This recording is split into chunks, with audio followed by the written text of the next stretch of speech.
ہرات میں حضور علیہ السلام کی اولاد سے ایک شہزادی بیوہ ہو جاتی ہے، تو وہ اپنے بچوں کو لے کر کے سمرقند میں آتی ہے اور پوچھتی ہے کہ یہاں کوئی شخص ہو جو مجبور لوگ، مفلوک الحال لوگوں کی مدد کرتا ہو۔ تو لوگوں نے بتایا کہ یہاں دو بڑے سخی لوگ ہیں، ایک مسلمان ہے اور ایک مجوسی ہے۔ تو اس نے کہا مجھے تو مسلمان کے پاس ہی جانا چاہیے، اور گئی اور کہا کہ میں مفلوک الحال ہوں، میرا خاندان رسول صلی اللہ علیہ وآلہ وسلم سے تعلق ہے، غریب الدیار ہوں، شوہر کا سر سے سایہ اٹھ گیا ہے، یہ بچے ہیں، تو آپ اگر میری مدد کر دیں تو میری سفید پوشی کا بھرم باقی رہے۔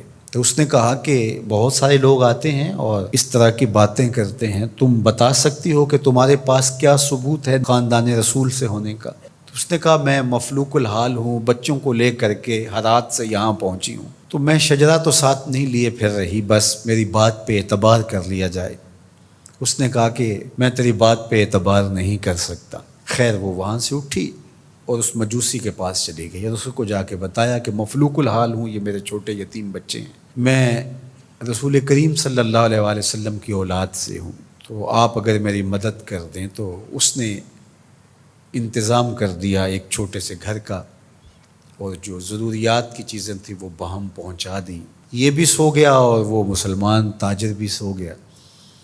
ابن جوزی لکھتے ہیں کہ جب رات ہوئی تو اس مسلمان تاجر نے، سخی نے، خواب میں جنت کے منظر کو دیکھا کہ ایک خوبصورت محل ہے جس کے پاس حضور نبی رحمت صلی اللہ علیہ وآلہ وسلم کھڑے ہیں۔ تو یہ آگے شوق سے بھرا اور کہا حضور یہ محل اگر آپ مجھے عطا کر دیں۔ تو فرمایا یہ ایک مسلمان کا ہے۔ تو کہا میں بھی تو مسلمان ہوں۔ فرمایا تیرے مسلمان ہونے کا ثبوت کیا ہے؟ آنکھیں کھل گئیں، ماضی کا سارا قصہ ذہن میں تازہ ہو گیا، اور وہ جو لفظ کہے تھے کہ تیرے سیدہ ہونے کا ثبوت کیا ہے، وہ لفظ احساس پہ ہتھوڑے برسانے لگے اور نکال دیا گیا دربار رسالت سے۔ صبح ہوئی تو ڈھونڈتا پھرتا ہے کہ کل یہاں کوئی سید زادی اپنے بچوں کو لے کر کے آئی تھی، کسی کو پتہ ہو تو لوگوں نے بتایا کہ وہ فلاں مجوسی ساہوکار اور سخی جو ہے اس کے پاس ہے۔ تو وہ گیا اور دروازہ کھٹکھٹایا اور قدرے غسیلے انداز میں کہنے لگا کہ ہمارے نبی کی بیٹی ہے اور آپ کو حق نہیں پہنچتا ہے، ان کی خدمت ہمارا ہی حق ہے، بلکہ کہا 300 دینار لے لو اور جلدی کرو ہمارے سپرد کر دو۔ تو اس نے مسکرا کے دیکھا، کہا کہ میں نے تو انڈٹھا سودا کیا تھا، اب تو منظر دیکھ چکا ہوں، جہاں رات آپ کو دھکے دے کر نکالا گیا وہاں مجھے وعدہ دیا گیا کہ تو نے میری بیٹی کی خدمت کی ہے، تجھے اور تیری نسل کو جنت کی ضمانت دی جاتی ہے، اور میں تو حضور کے ہاتھ پہ کلمہ پڑھ کے اسلام قبول کر چکا ہوں۔ اللہ اکبر۔ نسبت رسول کا احترام، محض نسبت رسول، عمل تو بعد میں آتے ہیں۔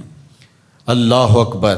تو فرمایا کہ احبو لأہل بیتی لحبی، میرے اہل بیت سے محبت میری وجہ سے کرو۔ اللہ اکبر۔ امت کو سمجھنا چاہیے کہ اہل بیت رسول کا معاملہ کتنا حساس اور کتنا نازک ہے، اور آقا کریم نے کس قدر اس کو اہمیت کے ساتھ حجۃ الوداع کے موقع پر ارشاد فرمایا، اور دوسرا حضور علیہ السلام نے مقام خم پر باقاعدہ خطاب کرتے ہوئے ارشاد فرمایا۔ یہ مکہ اور مدینہ کے درمیان ایک جگہ ہے۔ الا ایھا الناس، اے لوگو، انما انا بشر یوشک ان یاتی رسول ربی فاجیب، فرمایا کہ میں بشر ہوں، موت کا فرشتہ پیغام لے کر میرے پاس بھی آئے گا اور میں رب کے بلاوے پر حاضر ہو جاؤں گا۔ وانا تارک فیکم ثقلین، لیکن تمہیں تنہا اور لاوارث نہیں چھوڑ کے جا رہا، تمہارے اندر دو بھاری چیزیں چھوڑ کے جا رہا ہوں، جس کو میرے حضور بھی بھاری کہیں وہ کتنی بھاری ہوگی۔ اولہما کتاب اللہ، ان میں سے پہلی چیز کتاب اللہ، اللہ کی کتاب، فیہ الہدی والنور فخذوا بکتاب اللہ واستمسکوا بہ، اس میں ہدایت ہے، اس میں روشنی ہے، پس اللہ کی کتاب کو مضبوطی سے پکڑ لو اور اس کے ساتھ تمسک اختیار کر لو، جڑ جاؤ اس کے ساتھ، لپٹ جاؤ، چمٹ جاؤ اس کتاب کے ساتھ، اپنا ربط کبھی بھی قرآن سے ٹوٹنے نہ دینا، قرآن کے ساتھ اپنے تعلق باطن کو کبھی کمزور نہ ہونے دینا، اس کی تلاوت دن کے اجالوں میں رات کی تنہائیوں میں تمہارا معمول حیات رہے۔ فحث علی کتاب اللہ، حضور نے ابھارا لوگوں کو کتاب اللہ کے ساتھ جڑنے کے لیے، وَرَغَّبَ فِيهِ، اور ترغیب دی کہ اس کتاب سے وابستہ رہو، اس کتاب سے جڑو، اس کتاب کو کبھی نہ چھوڑنا۔ ثم قال، پھر ارشاد فرمایا، وَأَهْلُ بَيْتِي، اور میرے اہل بیت، اذکرکم اللہ فی اہل بیتی، اذکرکم اللہ فی اہل بیتی، اذکرکم اللہ فی اہل بیتی، 3 مرتبہ فرمایا، میں تمہیں اپنے اہل بیت کے بارے میں اللہ سے ڈراتا ہوں، تذکیر کرتا ہوں، نصیحت کرتا ہوں کہ میرے اہل بیت کے معاملے میں کوتاہی نہ کرنا۔ 1 بار نہیں کہا، 2 بار نہیں کہا، 3 بار فرمایا۔ نگاہ نبوت کچھ دیکھ رہی تھی کہ لوگ کربلا کے اندر شہزادگان رسول کو شہید کرنے کے درپے ہوں گے، اور اہل بیت نبوت کی عظمتیں لوگوں کو ہضم نہیں ہو پائیں گی، تو حضور نے 1 بار نہیں، 2 بار نہیں، 3 بار فرمایا کہ میرے اہل بیت کے معاملے کے اندر ان کی حساسیت اتنی ہے کہ کوتاہی کا ارتکاب نہ کرنا۔ اہل بیت نبوت کا معاملہ بہت حساس ہے، بہت ہی حساس ہے۔ یزید پلیت نے اہل بیت کے ساتھ ٹکر لے کے اپنی عاقبت بھی برباد کر لی اور اپنی دنیا بھی برباد کر لی، اور اپنی نسلوں کو بھی بدبودار بنا لیا اس نے۔ یزید کا نام بدی کا استعارہ بن گیا، دشنام سے بھی بدتر، گالی سے بھی بدتر یزید کا نام ہے۔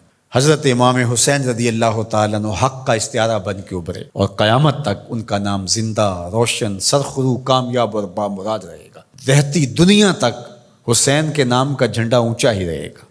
اہل بیت کے لیے دلوں میں محبت جو موجزن نہیں رکھتا سینے میں، اس کے سینے میں پتھر رکھا ہوا ہے، اس کے سینے میں کسی مومن کا دل نہیں رکھا ہوا۔ یہ پیاز تو ہر وقت سلگتا ہے، لیکن جو ہی محرم کے ایام آتے ہیں تو پھر خوشبوئیں پھیلنا شروع ہو جاتی ہیں، اور ان کے لیے دل میں جو جذبات پیدا ہوتے ہیں، اللہ اکبر، ہماری 1000 جانیں تصدق ان کے قدموں سے لپٹی ہوئی خاک پر۔